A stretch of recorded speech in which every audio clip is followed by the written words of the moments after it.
For most of my life, I thought good things couldn't happen without something bad being right around the corner. And then I started doing this. In 28 days, I'll be 40 years old. And between now and then, I'm sharing a new video every single day. These are the 40 lessons that shaped my life. This is 40 to 40. Do me a favor and think of a time in your life when you were proud of yourself. Like really proud.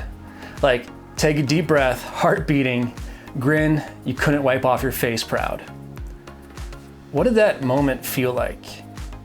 Are there sounds or smells you associate with it? Now ask yourself, how long did that feeling last? Did the pride linger? Or do you think it slipped away like the moment something else came to your attention? And then what came after that? What replaced that feeling of pride once it faded? For most of my life, I thought good things couldn't happen without something bad waiting right around the corner. I called it waiting for the other shoe to drop. So instead of letting myself feel proud, I'd try to keep that pride quiet. Like if I celebrated too hard, the universe would take something away to balance it out. I convinced myself that holding back was safer, that humility meant hiding the good stuff, even from myself. But there was one time when I couldn't. So in 2016, I had signed up for National Novel Writing Month. And if you're not familiar, the goal is to write 50,000 words, to write a book in 30 days. And somehow I actually pulled it off. All right, so I wrote most of a novel, but still 50,000 words in a month, that's no joke. But by the time November turned into December, I was freaking giddy. I was proud, and I was very shocked that I actually went through with it and stuck with it. But regardless, I wanted to celebrate. So even though it was a random Thursday night, I grabbed some friends and we went out.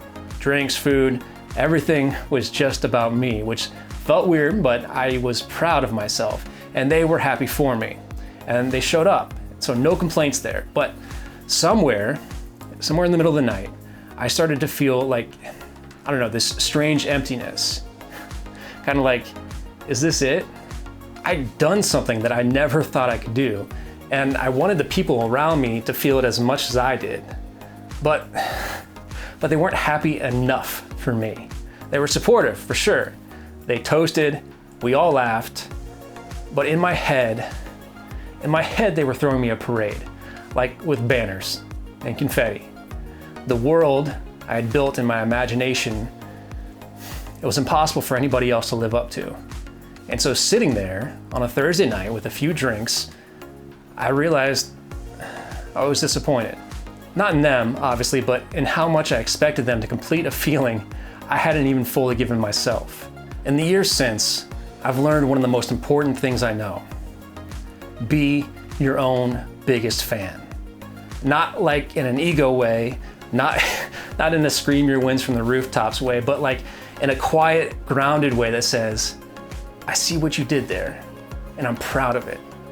Because you have the power to believe in yourself more than anyone else on this planet. And when that belief is real, when it's not waiting for validation, it can move everything. Even if you have a partner, a best friend, a whole circle of support cheering you on, their love will never quite hit the same as your own belief. And that's okay. That just means it's your job to make sure that pride has a place to land. You remember how good it felt to be proud of yourself? That feeling doesn't need validation.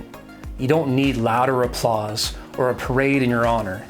You just need to believe it was worth being proud of. Act like your own biggest fan.